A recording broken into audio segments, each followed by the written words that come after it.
Good morning, everybody, and welcome. I'm with Zafra Lerman, a chemist and educator and author and the founder and the president of the Malta Conference. The Malta Conference is basically scientists without borders. She has scientists from all over the country coming together in Malta in December, I think, this year, and talking about many different types of science. And Zafra created this gathering and made it into something of a dynasty. Everybody reveres it now. Over the years, she's had 14 Nobel Peace Prize laureates speak at the conference, right? Over the course of the time you've been doing it? 17. 17. 17 Nobel Peace laureates have spoken there, on top of numerous, I don't know how many scientists over the years. How many scientists over the years? 700. 700. That's incredible. So tell us all about the Malta Conference. That's Okay. The Malta Conferences brings together, you said, from all over the country, no, from all over the Middle East, brings together scientists from all the countries in the Middle East, all of them with no exception. And this means Iraq, Syria, Lebanon, Jordan, Egypt, Israel, the West Bank, Gaza, everybody is there. They come for 5 days, no accompanying members, so nobody will dilute the interaction and interfere in what we are trying to do. And we have every conference several Nobel laureates. We had already 17 different ones, but many of them attended several times, not just one time. And the conference lasts 5 days in a country that gives us visa for all this group. There is almost no country in the world that is ready to do it. This country doesn't want Iran, and this country doesn't want Syria, and this country doesn't want Iraq. The visa issue is one of the most complicated issues. And in my memoir that just came out in paperback, Human Rights and Peace, A Personal Odyssey, there is a whole chapter that just describes the problems of getting a visa for everybody to come to the conference. It's almost like a James Bond. Sometimes you have to become a James Bond to find the right connection. And sometimes it happens in the last day. But usually everybody manages to come. There are very interesting stories in this chapter that I titled From Mission Impossible to Mission Possible. Now, everybody that works on that, we are all volunteers. We don't have any paid employee. We are donating to the effort because we have to pay for all these people to come to the conference. In the Middle East, it's very important for success to have everybody equal. There is no rich country and poor country, great country in science and bad country in science. Everybody is equal. Everybody, the graduate students and the Nobel laureates, stay in the same hotel, one next to the other. Everybody eats together. There is no differences. Everybody is equal. And this is probably part of the success of the Malta Conference. There were many attempts to duplicate it, but it did not work out. There are successes with people to bring 3 countries together, 5 countries, but nobody could bring all the 15, 16 countries. In addition, we have Morocco and Pakistan. They are not in the Middle East. They are Muslim countries, but their scientists requested to be part of the effort. The Pakistani especially, they wanted to see if they can use this model like between India and Pakistan. We had interest from South Korea to see if they can imitate the concept between South and North Korea. We had already approaches from Ukrainian to see if a Malta conference can be a model between Ukraine and Russia. Now, what is the model? First, the Malta conferences is the only platform in the world that brings all these people under one roof for 5 days with several Nobel laureates. And what is happening there? We have plenary lectures that are given by Nobel laureates. And this is again in order to keep the equality. We don't want to say that this country has excellent scientists that can give plenary lectures, and this country does have good scientists. So, in order to keep the equality, plenary lectures are given only by the Nobel laureate. Then the rest of the participants can present their work, their research, through guided poster session and interactive workshop. And the subjects that they are dealing with are subjects that are important to the region, but to the world too. It's water, energy, food security. We are dealing with a curriculum for science and technology education to bring everybody to the same level, medicinal chemistry. The subjects depends on the participants. They decide what will be the workshops. It's bottom up and not up down. We don't dictate to them what they have to discuss. Now, those are subjects that cannot be solved by one country alone. For example, the water aqueducts, they don't know what are the lines on the maps. They go through several countries. And in order to work on the issue of water, that is a very big issue in the Middle East, the scientists from several countries must collaborate, and this is what we are doing.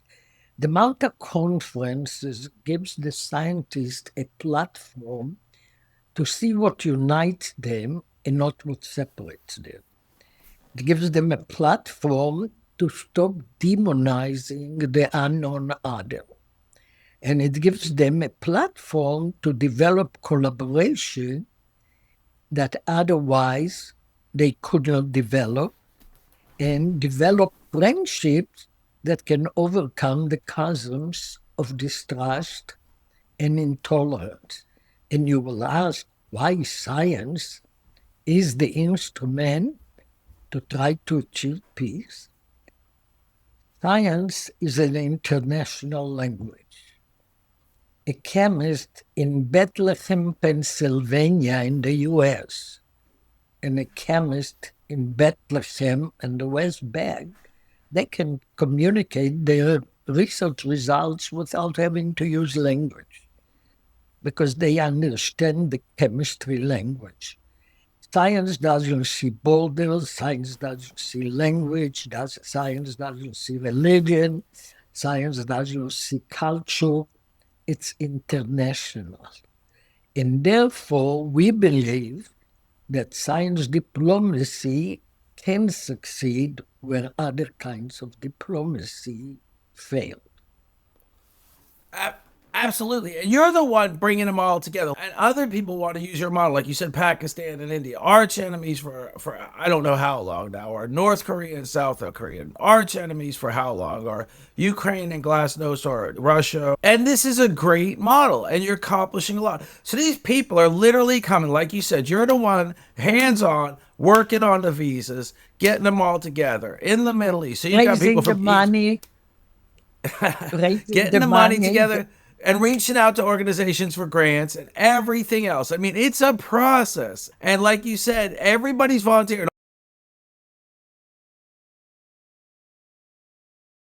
Let me just say the scientists that work on that, the board of the Malta Conference, they are all volunteers for the and we pay our own. I raise all the money with one or two more people for the conference, and every conference costs around $400,000. But I pay my own expenses to go. We, the people that do all the work, are volunteers. We are donating, and at the end, pay our own expenses. The participants from the Middle East don't pay anything. The Nobel laureates that usually, when they give lectures in different places, they get big money honorarium, but they don't get any honorarium from us, and nobody ever asked because they believe in the mission of what they are doing. So they are doing it without getting paid for that. So everybody is really contributing to this important. And even now, and during all this period of practically 3 years of war, where almost every one of my countries, I think I said the only country in the group exclude Morocco and Pakistan because they are not in the Middle East. But all the countries in the Middle East, with the exception, I think, only of Egypt, all of them are involved in the war. All the Persian Gulf countries got missiles from Iran falling in the countries, the UAE, Bahrain, Kuwait, Qatar, Saudi Arabia, all of them got missiles. Then you have Lebanon in all that, Israel, the Palestinian, excluding Egypt. All these countries are involved in the horrible war that is going on. And despite all that, we were all in communication because was very hard during this period, like last year, to bring the people together because there were not airline going to many of the countries. So we had a virtual meeting and everybody participated from all the countries. We have people from Gaza participated. But then I managed to get out of Gaza a few months after the war started. With the help of the Malta participants in Egypt, we got them to Egypt. So everybody was on the Zoom and everybody said how happy they are to see each other, even just on a Virtual. screen, even if it's only virtual.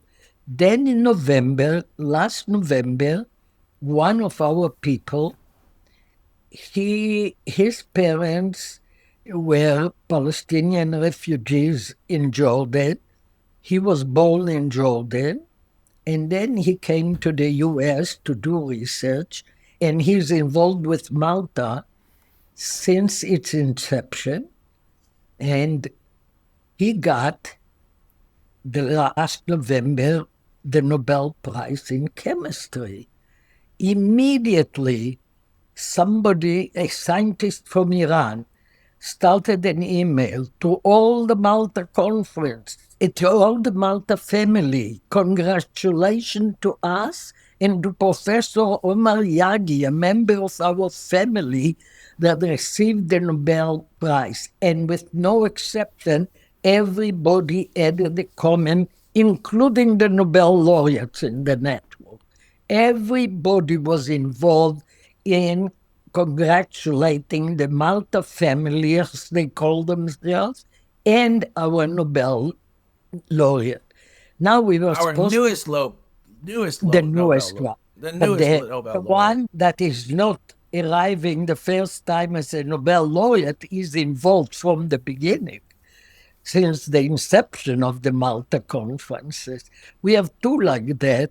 We have another one that was involved in from Malta One, Danny Shachtman, he's from Israel, and he got a Nobel Prize and then started participating as a Nobel Prize. And I asked the participants, how do we treat the Israelis? Because when we started, there were not Israelis with Nobel Prize in science. But after we started the Malta conferences, there started being several Nobel laureates. So I asked the participants, how do we treat these people?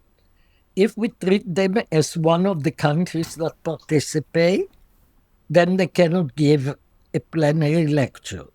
But if we treat them as Nobel laureates, they can give a plenary lecture. And all the participants voted, we are treating them like Nobel laureates. They can give. And so they are from Israel, they can give a plenary lecture.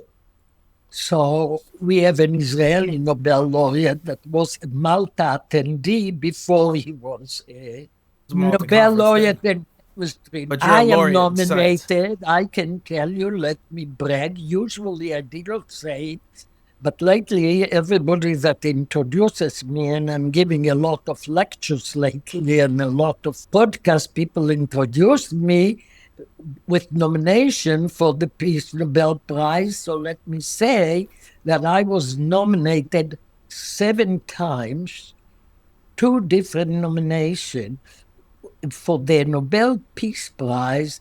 The people that can nominate is very limited. It's only a government assembly like the said Congress The or House or the Senate. Parliament in England, Parliament in France, a member of these assemblies, or somebody that got the Nobel Peace Prize. And then there are few categories, very strange. If you are a professor of theology or law, like a professor of science cannot nominate for the Nobel Peace Prize. So I was nominated 7 times by a member of the US Congress, but independently by a member of the French Parliament too. Wow. 7 Yeah, times. 7 times. So is your current nomination still active for this year or no?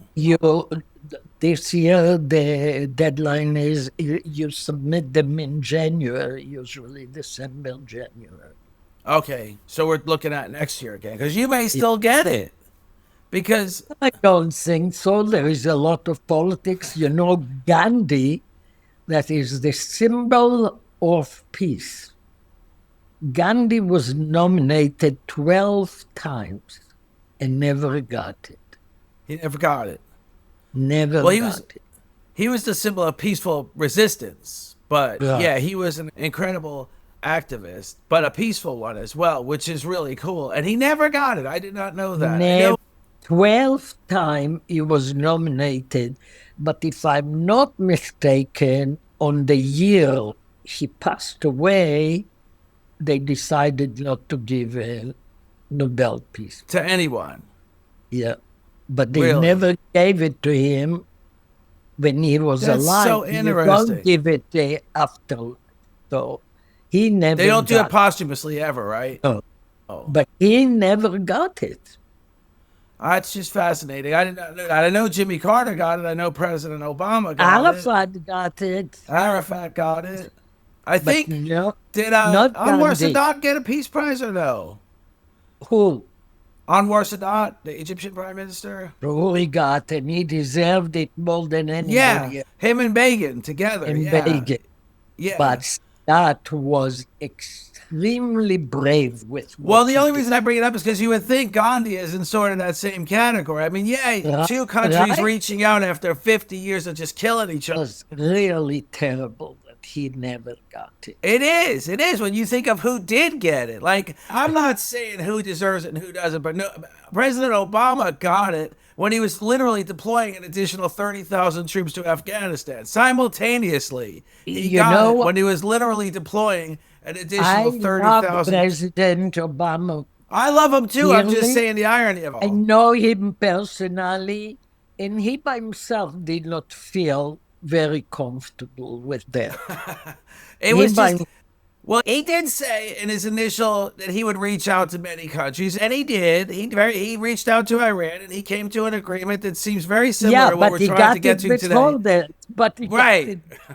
Without the bombs, without the whole fanfare, without all the antics, he did get an I agreement think that we're it was a screaming for. period. I think it was a period of anti-Bush in the world because of the war in Iraq, and I think this helped Al Gore. Why did Al Gore get the Nobel Peace Right. Well, I think that Prize? was for the environment. Again, it was this book he wrote. It's the new No, thing. a It's like the movie shiny did. toy. It did the movie. The movie he It's the did. shiny toy. The environment was his little ball of wax. It was Yeah, his little. but I think it was just a anti-Bush movement. So they gave it first to Al Gore and then to Obama. What For did Al certain, Gore?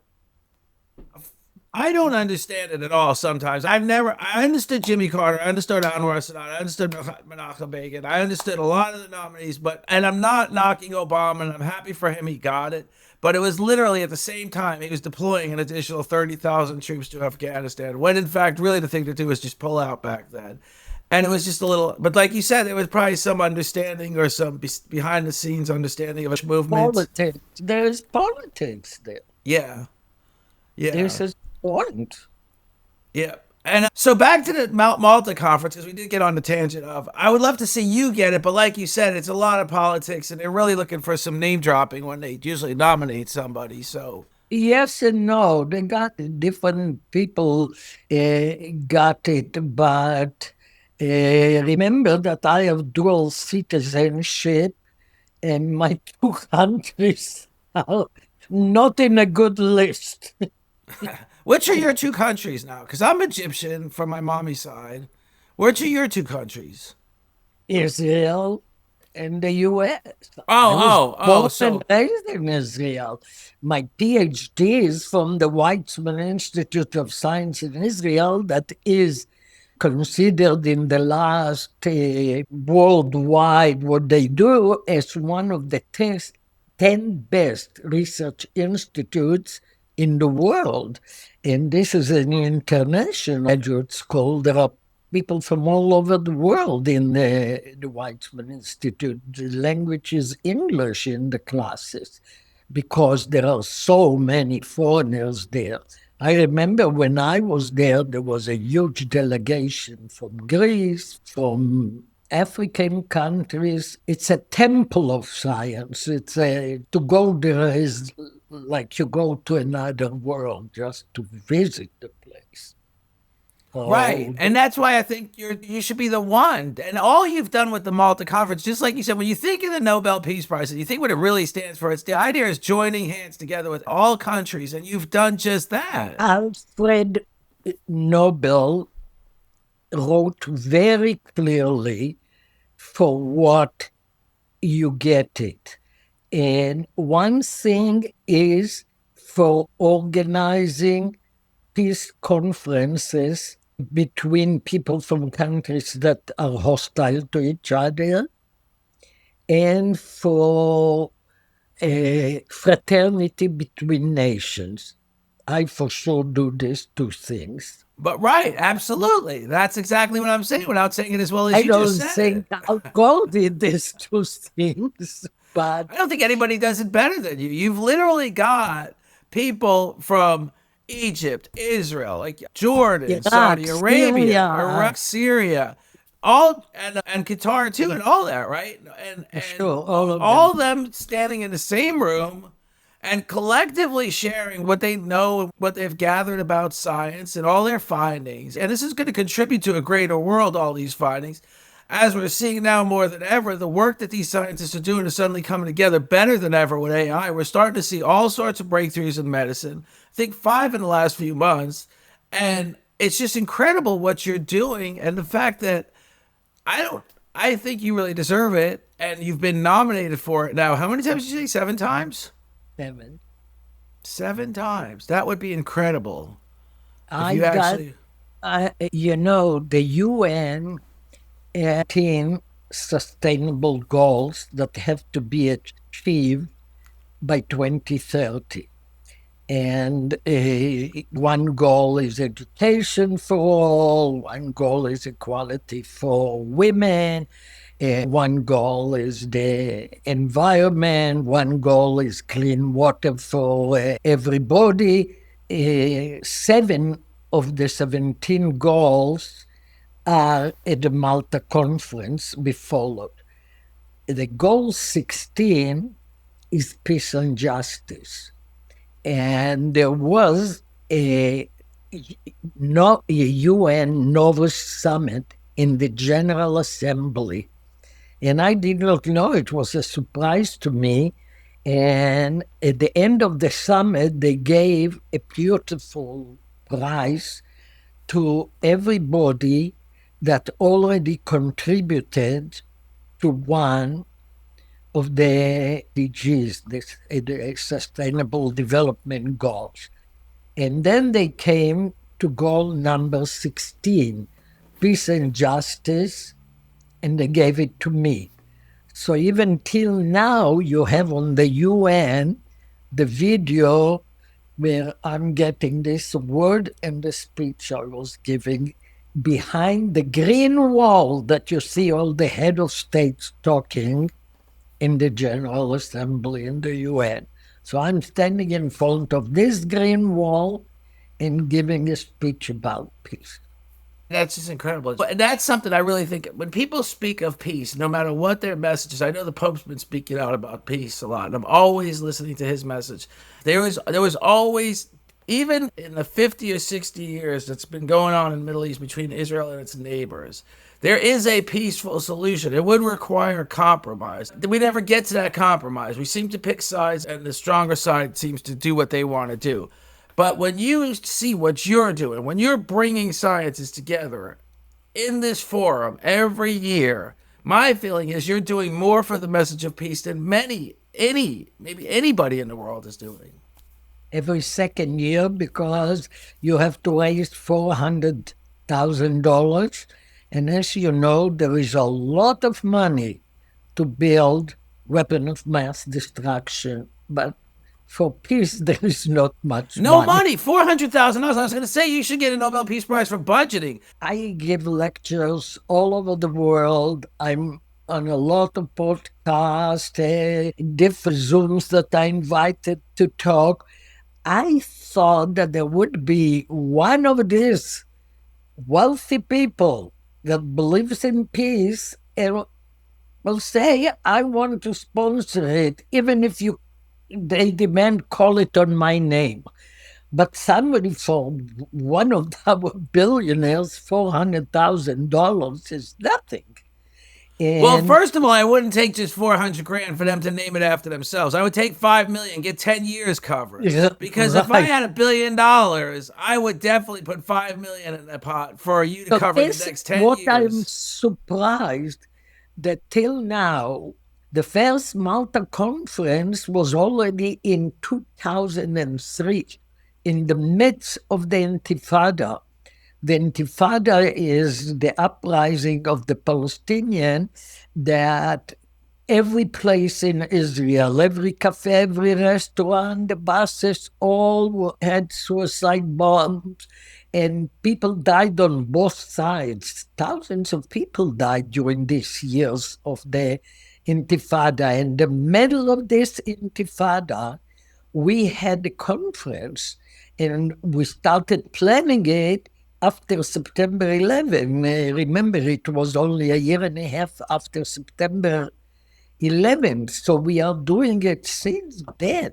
And I hoped that somebody of all these billionaires will pitch in, but it doesn't happen. Because if I would not have to spend so much time on raising the money, I would have more time to spend on building the peace. But it It's takes a long time to raise the money what is really ridiculous. I mean, Kamala Harris raised $1.5 billion in 90 days to put up a bunch of advertising. And all you're asking for is 400 grand to put together this incredible conference. And I'm saying, if you are really willing to call it the Malta Conference by Warren Buffett or Mackenzie Bezos, you should at least get 5 million for that. Get 10 years covered. Take that off your desk for the next 10 years. You got it covered. And you could accomplish so much during that next 10 years because you wouldn't have that burden of first gathering the money together. Right? Correct. And let me make a comment that all the proceeds of my book go towards the Malta Conference. I don't take a penny out of it. So if many more people would buy the book, part of what they pay is a donation to Malta to help to use science diplomacy. I told you I'm going to order the book today, so. I'm going to show you the book. And here is the book. Can you see it? Yeah. Yep. Yep. Just hold it still. Yep. Human rights and peace. Peace. Right? A Yep. Personal Odyssey. And it's now in paperback. And everybody that pays the $25 to buy a book, certain percentage goes not to me, but to the Malta conferences. So, That's just incredible. We really we need to get the fundraising thing off your desk and just get somebody to just say, oh, that's just if because anybody I of know. your listeners is ready to help, or you can record, I'll be very happy. Oh yeah, this is going to be a personal sense of mission of mine to get this thing funded for the next 10 years because you can accomplish a lot more by taking that one weight off your shoulder, that one It's monkey a off your very back. big weight. Right. It's Yeah, a very weight. and so much is being accomplished there. You know, like you said, everybody thinks of like right now in the U.S., right, which we have gas prices at $5 a gallon. Well, in the Middle East, water is the issue. Fresh drinking water and desalinization plants is the giantest issue of all. There are kids that wake up in the morning and don't have we just take for granted bottles of water. We throw them back. We ride our bike. We throw back 2 bottles of water. There's no fresh water in the Middle East. Actually, Syria and Israel went to war over the Golan Heights because that's essentially Israel's only source of fresh water. And so do we realize that? Yeah, Israel now solved their problem because, being so good in all technology. So Israel now is providing water to even Jordan. Jordan gets the water from Israel. People all over the world are getting Israeli consultants and come to see. When you fly, you know the borders of Israel because you see all yellow and suddenly green. But Israel developed triple irrigation, Israel developed different desalination, Israel developed a lot of ways to purify water and have water. But the rest of the countries did not develop all these technologies, and therefore we need them to work together. We need all that to be spread to the rest of the Middle East countries. Or the world, really. Oh, the world. That technology across the world. There are places in the U.S. that have a problem with water. California. Exactly that. I mean, it's not that far out. It's really not that far out. I mean, it's a lot different, but we've gone through droughts here where I live, and there's no irrigation on the grass and stuff like that. I mean, and Israel and their technology, like you said, especially, but we always think of wars being fought over oil. And it's just like I said, a severe war between Israel and Syria was fought over the Golan Heights. Over as fresh source at the time. Obviously, they've since redirected their efforts and gotten solutions other than the Golan Heights. Since 67. Yeah, since 67, right. So 60 years now, right? Yeah, 60. I'm not that good at math. I'm more good at history than math, but 60 years now. But it's just incredible to me. And now, but the point is again where I was arriving at is your scientists are talking about those solutions that Israel's produced too. So they're sharing that information. Are they sharing that information at your conferences? Some of Yes, the scientists. yes, Yeah. for sure. For sure, they share and they work together. We have Yeah. several. We managed to get several grants for the groups that work on the water to work together. Yeah, for Yeah. sure. It's a very That's important. incredible. Yeah, Just we an have. incredible work, an incredible work you're doing. You're gathering some of the greatest minds in the world, including your own. You're gathering them together, and all you really need is $400,000 to get it together. And it's that's the first thing on your desk. Come January 1st, you got to start reaching out to people for funds again because And this now I one's have. covered, right? Yeah, yeah, let me tell you, this one was supposed to be in May, beginning of May, in Baku, Azerbaijan. All was covered, we raised the money, everything was paid, but Iran threw several ballistic missiles into Azerbaijan, into their airport. And you couldn't fly into Azerbaijan. And then both the US and Israel issued a red alert not to go to Azerbaijan because it's too dangerous. Azerbaijan and Iran have a border, so that it's too dangerous to go now to Azerbaijan. So after everybody got a visa and everything was ready to go, we had to cancel it.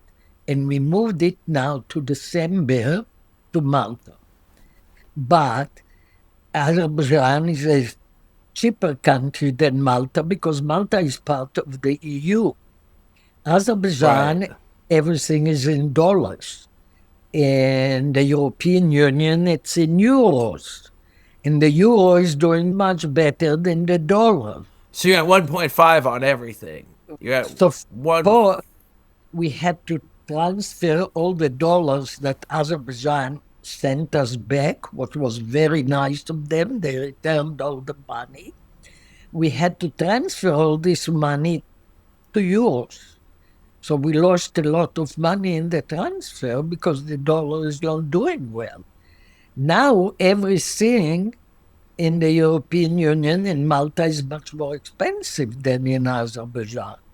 So now I'm back into the raising money because now there is a big gap between the conference that was supposed to take place a month ago to the conference that will take place a few months from now.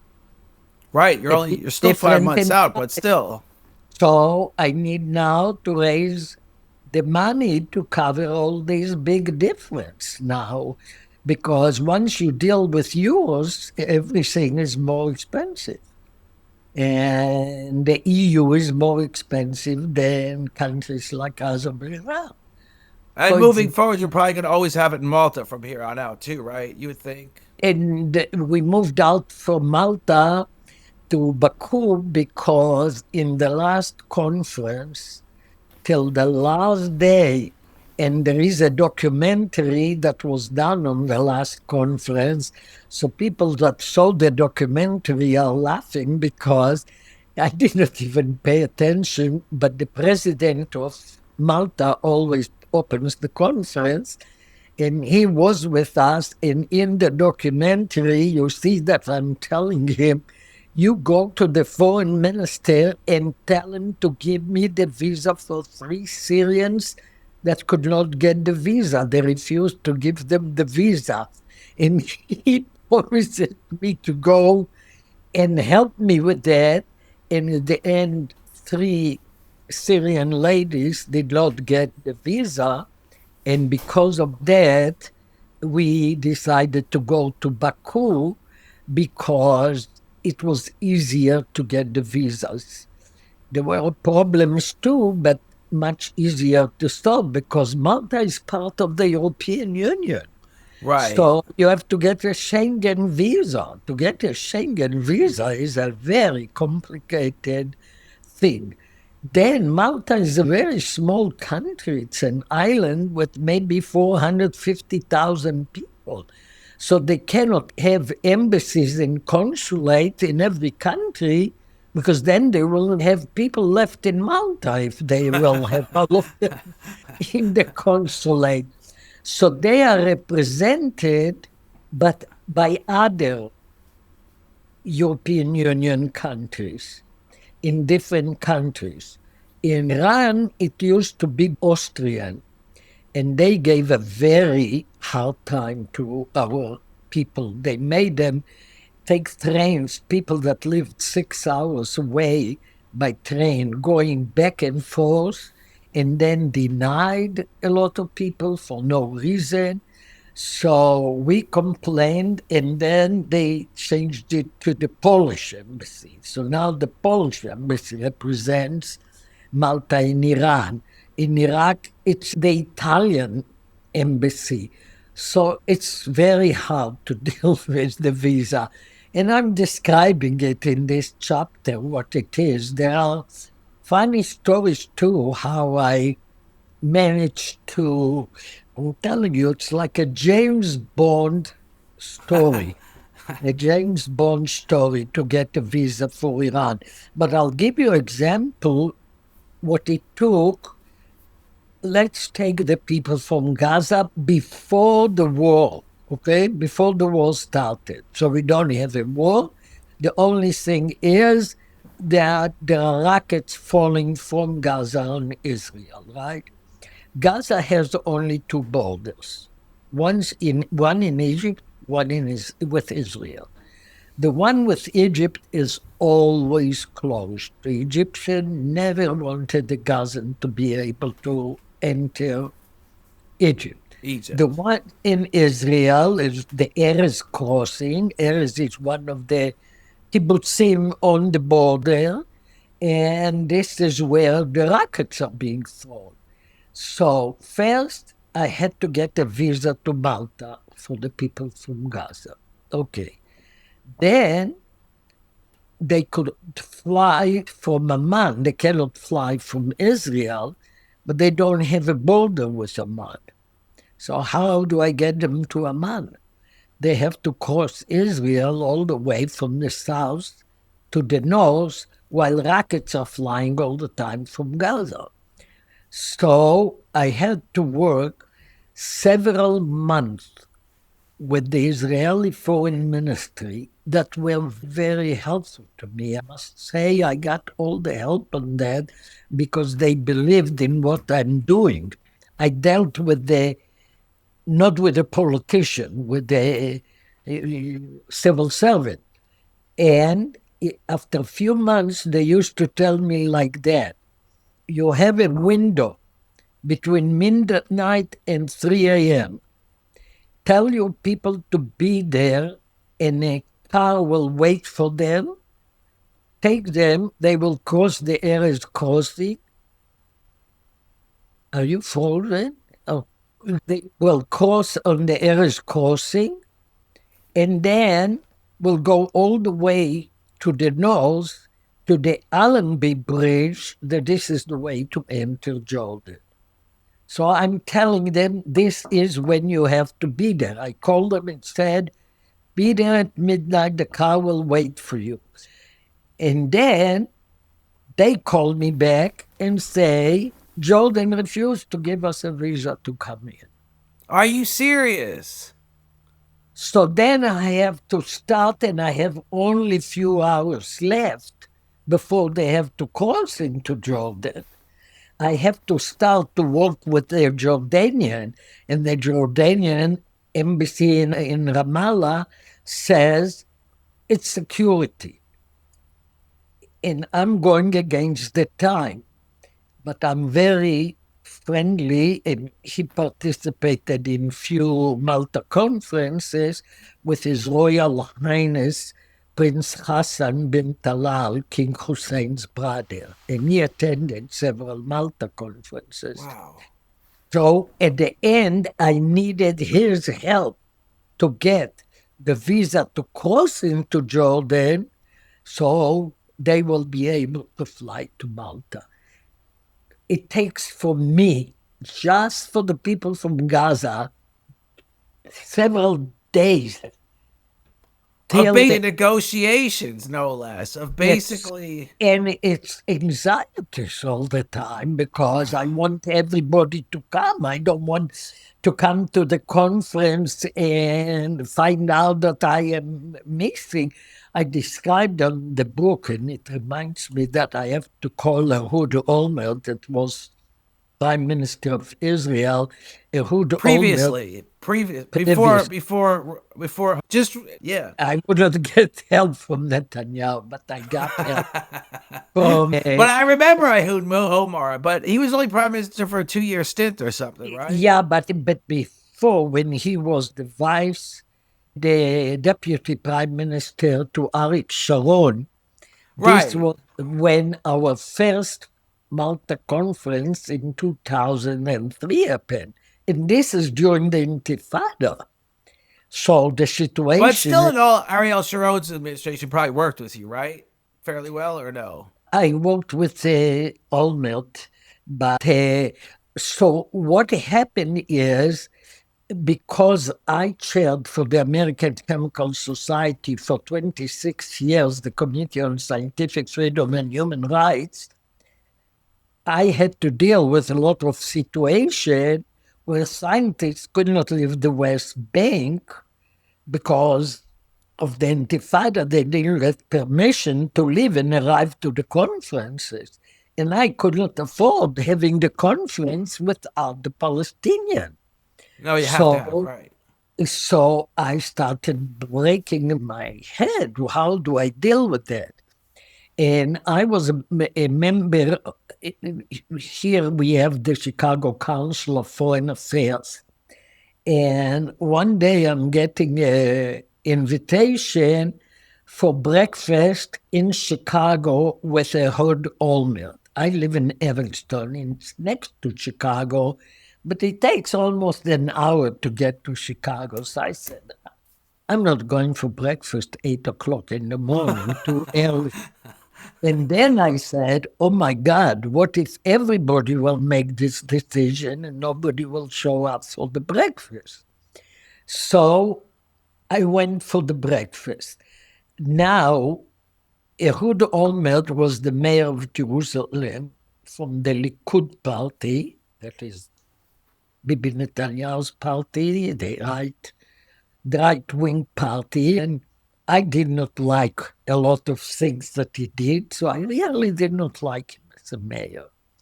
But he gave such a good speech, so I said, I'm going to see if he will help me. And I had already the list of the 10 Palestinians and their cell phones. So when the lecture was over, I shot at him directly. And I said, oh, Ehud, I hated you all my life of all your right-wing politics, but today you gave such a good speech that I fell in love with you. So sure, we hugged and kissed. I fell in love with him, but I said, I have a request to you. And I told him the story that I want to start this conference. It was before the first one. But I know that the scientists cannot leave the West Bank during the Intifada. I need for him to make sure that all these 10 Palestinians are arriving to Malta. And he took the list and gave me his word. And I said, let's see what happens. And we come to Malta, and the conference always starts Sunday evening with a reception and a dinner. And it's coming close, and I don't see the Palestinian. And then suddenly they arrive, all of them with a smile from ear to ear. They come directly to me and they say, we have orders to smile. I said, orders to smile? From whom? So each of them start telling their stories. I was in a grocery store. I get a call on my cell phone. Hi, this is Shlomo from my old Olmert office. I have to make sure that you don't have any problems going to Malta. So I'm going to work with you so you can go through all the checkposts fast and come to Malta. But and I told Olmer that I want all of them to come with a smile on their face. So every one of them said they got a call. One was at work, one was in the bank, but all of them told the story that they were told to come with a smile on their face. And I wrote about the Hood Olmert in my book. I thank him in my book for that. So this is how you have to find the right connection in the right time, because if I wouldn't have gone to this breakfast, the Right, right. It was Palestinians. worthwhile, even though, like you said, it's an hour ride for a breakfast, but it worked out. You got to meet, and these are all incredible stories. I'm ordering the book today. I suggest to all my listeners to order the book. Let's hear about the book, and we're gonna do this again. We're gonna talk more. In December, we're gonna talk more. We're gonna talk before that. So let's tell us about the book, how we can order it, and we'll start to. Okay, so the book is titled Human Rights and Peace, A Personal Odyssey by me, Safra Lerman. You go on Amazon, you have it hardcover, but now they think it's on sale. But the paperback is much cheaper, and you can get it for Kindle too. And if you get the book, you donated something for Malta. And if you get the book, please write a review, short review on Amazon, because then the algorithm will move the book higher and more I'm doing people. both. And let's keep in mind what we discussed a lot on. Fundraising is a key issue here for Zafra. Zafra Lerman, the Malta Conference, which is accomplishing great things. I'm ordering the book today. Once we get off this session, I'm going to go online and order the book today. And I'm so grateful you took the time to do this podcast because you just got an incredible story. I'm looking forward to December to talking more. Let me give your audiences my website.